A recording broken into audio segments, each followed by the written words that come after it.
रामकृष्ण हरी माऊली. आज आपण 2183 वर चालू करत होतो. बोलाचे गौरव नवे माझा हा अनुभव, माझी हरिकथा माऊली नवे अनेकाशी पांगिली. व्याली वाढविले निजपती निजविले, दाटले ओरशे त्रिभुवन बनारसे.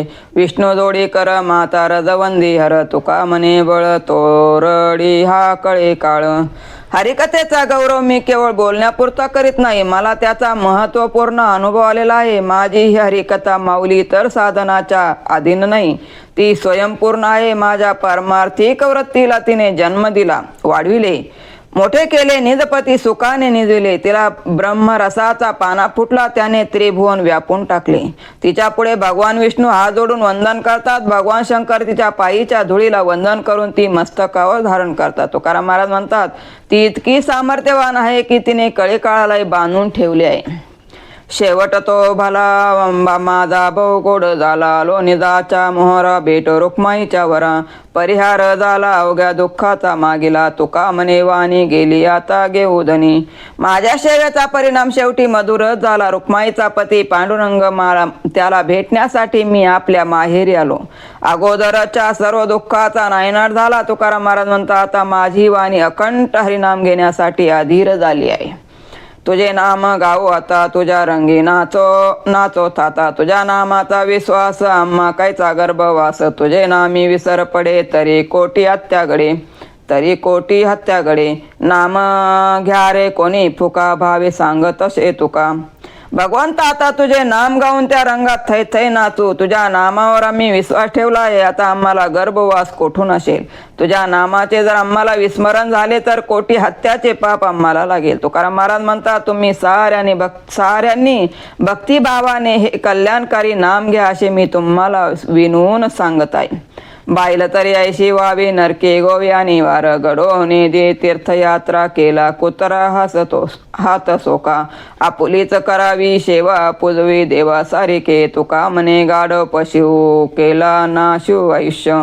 बायको अशी की जी अनिवार्य अशा बाहेर पडता येण्यासारखा नरकात बुडवीन. पतीला तीर्थयात्रेला जाऊ देत नाही, त्याला पाळीव कुत्र्यासारखे आपल्या अधीन करून ठेवते.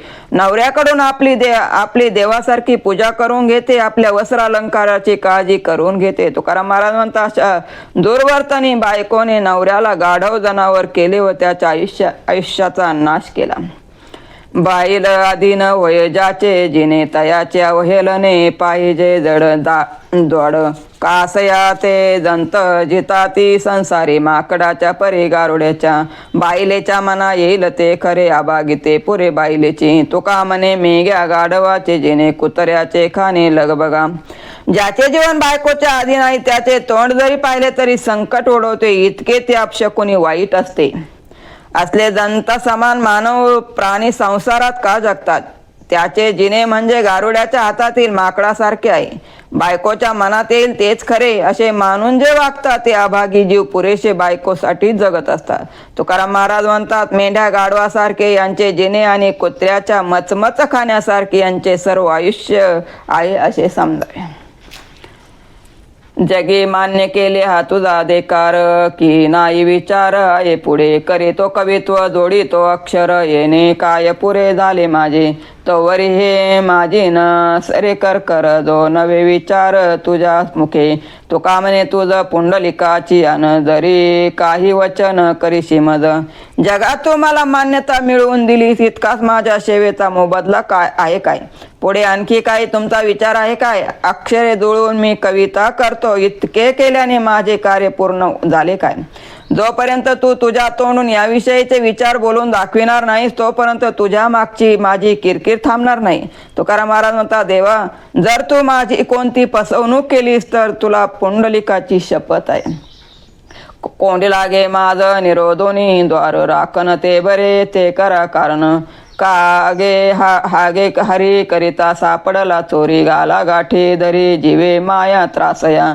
त्याची पुढे आड तिचा लोभ तिला नाड, लावून चरफड होत गोवून पळावे. संशयाचे बेरडे याचे निरसले भेटी, घेतलशे तोटे आता देता घेता फावेल. तुका म्हणे काकुळ ते वावगिया गोड, याशीची निवड आम्ही भार वाईका. गवळण म्हणते, सखे हरीला आज माझ घरात दार बंद करून कोणून ठेवला आहे, तेथे तेच करणे चांगले. तुम्ही तसेच करा, त्याला पळून जाऊ देऊ नका.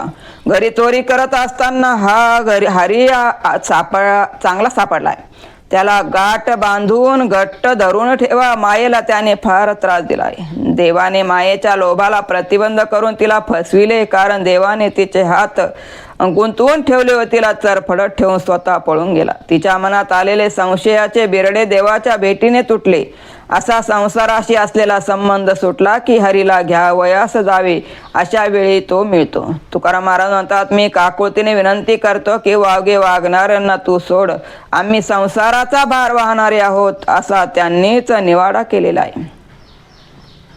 जड मारुनी बैसलो पंक्ती उठविली फजिती दात, याची काय ते उचित तुम्हा कान कळे का हो. जाका डोळे पांडुरंग घेईन इच्छेने मागून सकळ, नाही नवे काळ बोलावया. तुका म्हणे झालो मनाधिकारी, नाही लोक परिलाज देवा.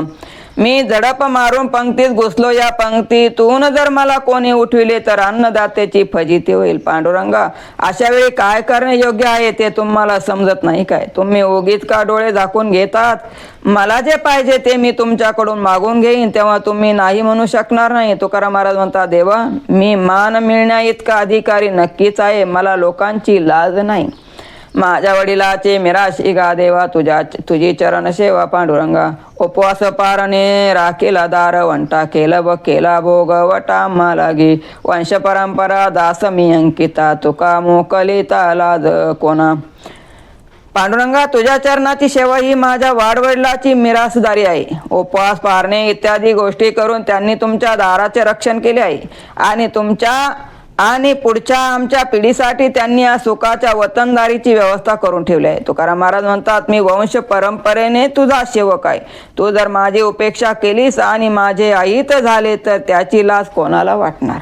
नामन वदे ज्याची वाचा, तो लेख दो बापाचा. हेची ओळख तयाची, खोन जाना भक्ताची. ज्याशी विठ्ठल नाही ठावा, त्याचा संग न करावा. ठावा नाही पांडुरंगा, जाना जातीचा तो मांग. नामन म्हणे ज्याचे तोंड, तेचे चर्मकाचे कुंड. तुका म्हणे त्याचे दिवशी रांड गेली महारापाशी. ज्याची वाचा हरिनाम घेत नाही तो दोन बापाचा लेख आहे. अभक्ताला ओळखण्याची तीच खूण आहे. जो विठ्ठलाला मानत नाही त्याची संगत धरू नये. ज्याला पांडुरंग माहीत नाही तो उच्च कुलीन असला तरी नीच आहे असे जाणावे. ज्याच्या मुखात हरिनाम येत नाही त्याचे मुख म्हणजे चांभाराचे कुंड आहे असे समजावे. तुकाराम महाराज म्हणतात, ज्या दिवशी अशा भक्ताचा गर्भ राहिला त्या दिवशी त्याच्या आईने नीच कर्म केले असे समजावे. पतित मी पापी मिराशी शरण आलो तुझ, राखी माझी लाज पांडुरंगा. तारिले भक्त न कळे तुझा अंत, थोर मी पतित पांडुरंगा. द्रौपदी बहिणी वैरी गांजी येले, आपण ऐशी केले पांडुरंगा. प्रल्हादा कारणे स्तंभी अवतार, माझा हा काविसर पांडुरंगा. सुदाम ब्राह्मण दारिद्र्य पिढीला, आपण ऐसा केला पांडुरंगा. तुका म्हणे तुझ शरण निज भावे, पाप निर्दाळावे पांडुरंगा. पांडुरंगा, मी अभागी पापी पतित असून तुला शरण आलो आहे, आता तूच माझी लाज राख. देवा, आजवर तू अनेक भक्तांना तारलेस, तुझा अंत कळत नाही. मी खूप मोठा पातकी आहे, तरी माझा उद्धार कर. पांडुरंगा, तुमची बहीण द्रौपदीला दुर्योधनाती शत्रूंनी छळले तेव्हा तुम्हीच तिला मदत केलीत, तिची विटंबना टाळलीत. भक्त प्रल्हादासाठी तुम्ही खांबातून प्रगट झालात, मग माझा तुम्हाला का विसर पडतो. सुदामा ब्राह्मण दारिद्र्याने त्रस्त झाला, त्याला तुम्ही स्वतःसारखे श्रीमंत केले. तुकाराम महाराज म्हणतात, मी तुला अनन्य भावे शरण आलो आहे, माझे पाप नाहीशे कर. कस्तुरीचे रूप अतिहीन वर, माझी असे सार मोलतय. आणि कहित तैशी चंदनाचे जाडे, परिमळे वाडे मोलतया. काय रूपे असे परिस चांगला, दातो केली मोला वाढतेने. फिरंगी अटिता नाही 12 रुके, गुन्हे मोल विके सहस्रावरी. तुका म्हणे जा नाही जाती सवे काम, त्याचे मुखी नाम तोची धन्य. बाहेरून कस्तुरी मातीसारखी हीन दिसते, परंतु तिला सुगंध असल्यामुळे ती मौल्यवान आहे. त्याप्रमाणे चंदनालाही बाह्यत्कारी सौंदर्य नसते, परंतु त्याच्या अंगी असलेल्या सुगंधामुळे ते बहुमोल ठरते. परिसय बाहेरून चांगला दिसत नसतो, परंतु लोखंडाला स्पर्श करून त्याचे सोने करण्याची त्याची पात्रता आहे. तलवार अग्नीत आटविली तर त्याची 12 पैसे किंमत होणार नाही, पण ती तिच्या गुणास विकली की हजारो रुपयास विकली जाईल. तुकाराम महाराज म्हणतात, भक्ताच्या भक्तीलाही असेच मोल असते. ज्याच्या मुखात हरिनाम आहे तो धन्य आहे. त्याच्या बाह्य स्वरूपाचा जातीचा याच्याशी काही संबंध नाही. नव्हे मी स्वतंत्र अंगाचा पाईक, दोहे सकळीक सत्तावारो. तुम्हा आळवावे पाऊला पाऊली, कृपेचे सावली करी मज. शक्ती न तरी झालो शरणागत, आपुला वृत्तांत जाणून या. तुका म्हणे भवा बेने, धरिले पाय अनेक उपाय नेनो काही. मी स्वसामर्थ्याने संसारातील दुःखाचा परिहार करण्या इतका सामर्थ्यवान नाही. तुम्ही माझ्यावर कृपेची सावली करावी म्हणून मी क्षणोक्षणी तुम्हाला प्रार्थना करीत आहे. देवा, आपण बलवान आहात, मी दुर्बल आहे. तुमच्या सामर्थ्याचा महिमा जाणून मी मोठ्या आशेने तुम्हाला शरण आलो आहे. तुकाराम महाराज म्हणतात, प्रपंचातील व्यथा वेदनेच्या भीतीने मी तुमचे पाय धरले आहे. दुसरा कोणताही मार्ग आम्ही जाणत नाही. पाहो ग्रंथ तरी आयुष्या नाही हाती, ऐशी मती अर्थ कळे. होईल ते हो या विठोबाच्या नावे, अर्जिले ते भावे जीवी धरू. एखादा अंगाशी येईल प्रकार, विचारिता फार युक्ती वाढे. तुका मनी आळी करिता गोमटी, माये बाब पोटी येते दया. विविध ग्रंथाचे वाचन करण्यासाठी प्रदीर्घ आयुष्य लाभले पाहिजे, परंतु ते आपल्या हातात नाही. त्या ग्रंथाचे नीट व लवकर आकलन होण्या इतकी बुद्धीही नाही. आता विठोबाचे नाम घेतल्यामुळे जो लाभ होईल तो हो. जी काही भक्ती केली तीच आता यापुढे मनात धरून ठेव. ग्रंथाच्या अभ्यासामुळे तर्क वाढत जातात. एखादा प्रकार अंगलट येऊ शकतो. तुकाराम महाराज म्हणतात, मुलाने जर काही शहाणपणाचा हट्ट धरला तर आईवडिलांना त्याची करुणा येते. श्रद्धेने घेतलेल्या नामामुळे देवालाही आपली करुणा येते. पाहता रूप डोळा बरे, अंतरे नुरे वेगळे. इच्छावशे खेळ मांडी अवघे सांडी बाहेरी. तो हा नंदन बाई, याशी काय परिचार हो. दिसतो हा नवे तैसा, दाशे दिशा व्यापक. लागव हा खेळासाठी होता भेटी परतेना. म्हणून उभे ठाकली परतले या वाटा. आड करून या तुका जो या लोका दाखवितो. भगवंताचे रूप पाहता डोळ्यात साठून राहते. त्याच्याशिवाय दुसरे काही मनात शिल्लक राहत नाही.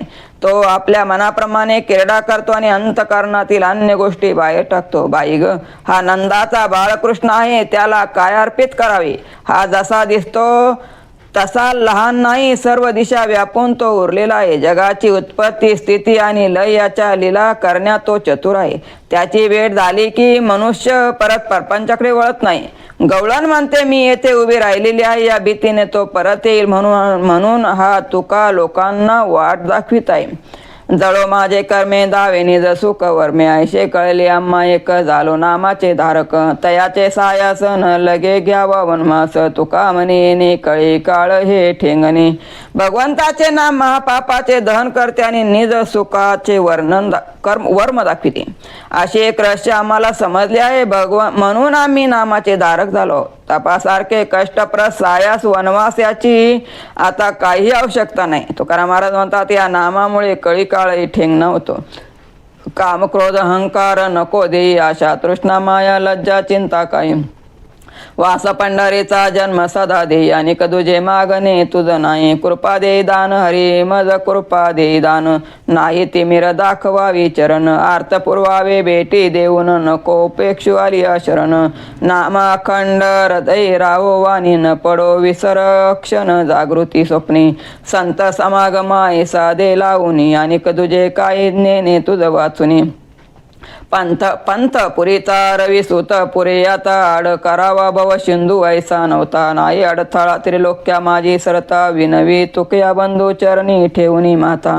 देवा, काम क्रोध अहंकार आशा तृष्णा माया लज्जा चिंता असले कोणतेही विकार माझ्या देहात राहू देऊ नये. असे काही करा. पंढरी जन्म आणि निवास मला अखंड राहू दे, लाभू दे. या व्यतिरिक्त माझी दुसरी कोणतीही मागणी नाही.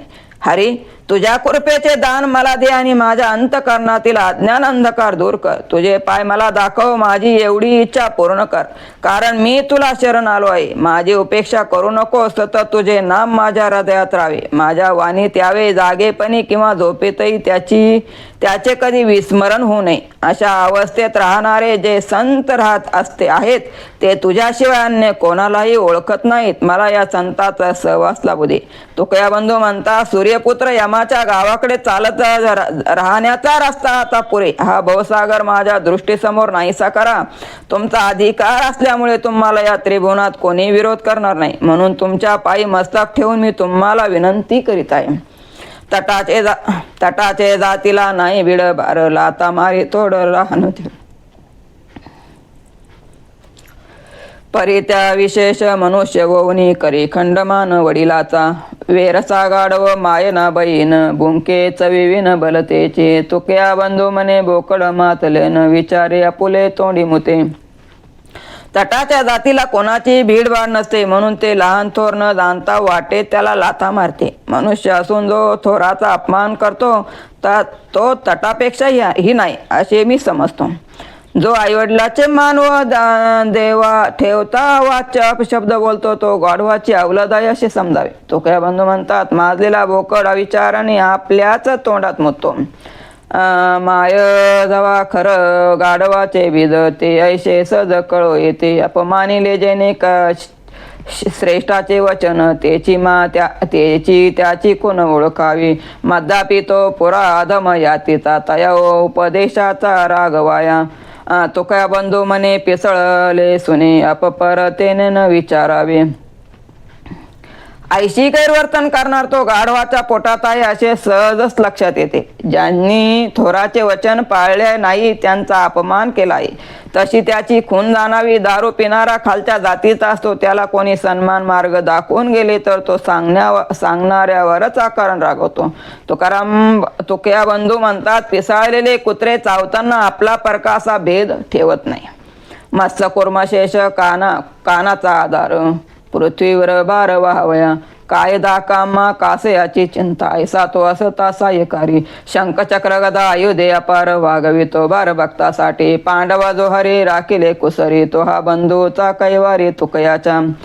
मत्स्य कुर्मशेषे पृथ्वीचे ओझे वाहतात, त्यांना कोणाचाही आधार नसतो, म्हणून आमच्यावरही कोणाचाच धाक दरार नाही, तेव्हा आम्हाला चिंतेचे कारण नाही. देवभक्तासाठी शंखचक्र गदा अशा शस्त्रास्त्राचे ओझे वागवित असतो. तुकया बंधू म्हणतात, जेव्हा पांडव लाक्षागृहात अडकले होते तेव्हा त्यांना मोठ्या युक्तीने त्या विवरातून बाहेर काढले. त्यांचे रक्षण करणारा परमेश्वर माझाही सहाय्य करताय. राम म्हणता, काम क्रोधाचे दहन, अभिमान देश घडी. राम म्हणता, कर्म तुटल भव बंधन, नये श्रमशी न स्वप्न माझी. राम म्हणता, जन्म नाही गर्भवास, नवे दारिद्रास पात्र कधी. राम म्हणता, यम शरणागत बा पुढे, अडळपद पुढे काय तेथे. राम म्हणता, धर्म गडती चर, सकळ तिमिर पडळ नाशे हेळा. राम म्हणता म्हणे तुकयाचा बंधू, तारी जेल भव सिंधू संदेह नाही. राम असे उच्चारल्यावर काम क्रोधाचे दहन होऊन देहाभिमान देशोधडीस जातो. रामनामाचे कर्मबंधन तुटते, संसार बंधन नष्ट होते. स्वप्नात सुद्धा कोणत्याही प्रकारचे श्रम कष्ट होत नाही. रामनाम म्हटल्याने गर्भवासाचे दुःख नाहीसे होते, पुन्हा जन्म घ्यावा लागत नाही. कोणत्याही प्रकारचे दारिद्र्य कधी भोगावे लागत नाही. रामनामामुळे यम देखील दीन होऊन शरण येतो आणि अविनाशित्व लाभते. त्यामुळे ध्रुवाचे अडळपद देखील तुच्छ आहे. रामनामाने सर्व धर्म घडतात आणि अज्ञानरूपी अंधकाराचा पडदा दूर होतो. तुकाराम महाराजाचे बंधू कान्होबा म्हणतात, रामनामामुळे भवसागरात साधक सुखरूप तरुण जाईल यात संदेह नाही. मरुणी जाईन गुणनामावरती, तुझ्या चक्रपाणी माय बापा. चुकविली दुःखे मायेचा ओळसा, तोडून आशा पाशतेने.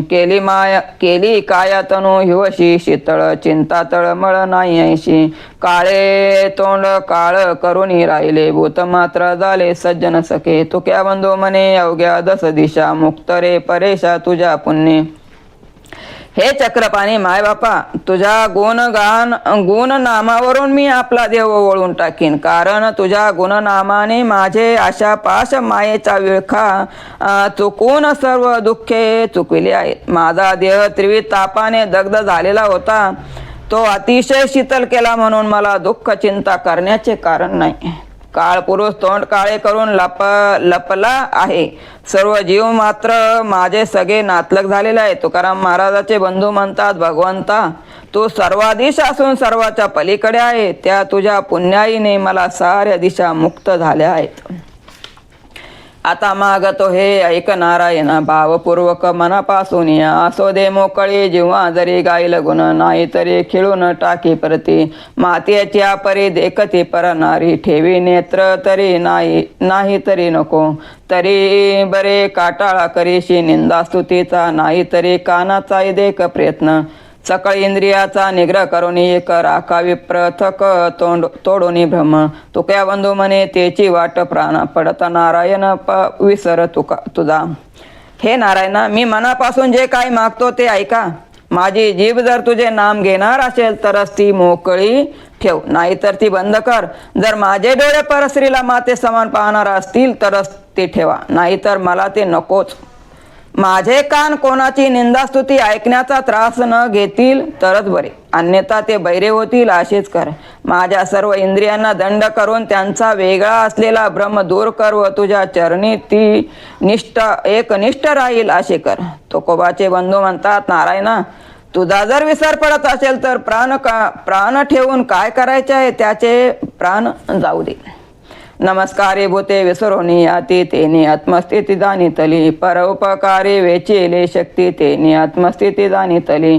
द्वैतभाव नाही दया चित्ती तेने आत्मस्थिती जाणीतली. दयाची वाचे नये निंदास्तुती तेने आत्मस्थिती जाणीतली. उचितानुचित जाणे धर्मनीती, दृढभाव भक्ती मानवतो. तुक्या बंधू म्हणे वरकडते हिरसक, संसाराचे खर भारवाही. आपली जात विसरून तो सर्व प्राणी मात्रांना नमस्कार करतो, त्याला आत्मस्थितीचे खरे ज्ञान झाले आहे असे समजावे. जो स्वतःची शक्ती इतरासाठी खर्च करतो त्याला आत्मस्थिती अवगत झाली आहे. द्वैत अद्वैत भाव ज्याच्या मनात नसतात त्याला आत्मस्थिती कळली. कोणाची स्तुती निंदा किंवा निंदा ज्याच्या तोंडात येत नाही त्याला खऱ्या अर्थाने आत्मस्थिती कळली. जो धर्मनीती योग्य अयोग्य जाणतो, एकनिष्ठेने भगवंताची भक्ती करतो त्याला मनुष्य म्हणावे. तुक्या बंधू म्हणतात की ह्या लक्षणाशिवाय जो कोणी आहे ते संसाराचे ओझे वाहणारे गाढव आहे असे समजावे. 14 भुवने लोक तिने दाडे, तो कवळी संपुष्ट तो संबळीमध्ये देखा. उत्पत्ती संहार करिता जो पाळन तो नंदानंदन म्हणवितसे. असुर तोडरी दैत्याचा काळ झाला द्वारपाळ बळीचा तो. लक्ष्मीचा स्वामी श्री शिराच्या सागर उच्चिष्ट कावळा पसरीमुख. तुक्या बंदी म्हणे चतुराचा राव भावितो पाहवो केला विडाम. जो ईश्वर 14 भुवने आणि त्रिलोक्य आपल्या दाढेत धरतो तो भक्ताच्या भावनेसाठी लहान होतो, संपुष्टात किंवा टोपलीत राहतो. जो ब्रह्मांड निर्माण करून त्याचे रक्षण करतो व नंतर विनाश करतो तो देव गोकुळात स्वतःला नंदाचा बाळ म्हणतो. असुराचा नाश करणारा हा देव पाहतात बळीचा द्वारपाल बनून राहिला. जो लक्ष्मीचा पती असून क्षीरसागरात वास करतो तोच देव गोपाळाचा उष्टा घास खाण्यासाठी तो पसरतो. तुका बंधू म्हणतात, तो जो चतुराचा राजा आहे तो भगवंत भक्ताच्या भावनेमुळे कसा वेडा झाला आहे ते पहा. कोण या पुरुषार्थाची गती आणि येले हतोती. जाज पृथ्वीपती केली ख्याती अद्भुत. भला रे पुंडलिका भला महिमा नवदायवर नीला. दगा देवनी अवघी याला साठविले अविनाश. केले एक घरी केने बरली सदोदित दुकाने. दुमदुमली सुखाने हे भाग्याची पंढरी. तुक्या बंधू म्हणे किल्ल्याच्या संताच्या हाती दिल्या. अंगा वेगळे आपुल्या टाकुनी झाला महिमान. ब्रह्मांडाचा अधिपती असणारा जो देव भवसागर तरुण जाण्यासाठी उपयुक्त असे जहाज आहे, अशा देवाला स्वतःच्या अधीन केले. हे अद्भुत कीर्तीचे कार्य पुंडलिकाने केले आहे. परमार्थाची ही योग्यता कोणाला कळणार बरे. हे पुंडलिका, तू खरोखरच भक्त आहेस, धीर थोर आहेस. सर्व विकार दूर करून देव आपलासा केला. तुझा महिमा मला वर्णन करता येत नाही. पांडुरंग रूपी माल तू परत घरात भरलास, त्या योगे परमार्थाची दुकाने सदा सर्व काळ भरलेली राहतात। या सुखाने पंढरपूर गजबजून गेले आहे। तुक्या बंधू म्हणतात, कान्होबा, ज्या खजिन्यात मी बहुमोल वस्तू साठविली त्याच्या किल्ल्या संताच्या हाती देऊन तो खजिना आपल्या अंगा वेगळे करून पुंडलिक महान झालाय। रामकृष्ण हरी माऊली आज 2208 वर थांबत आहोत।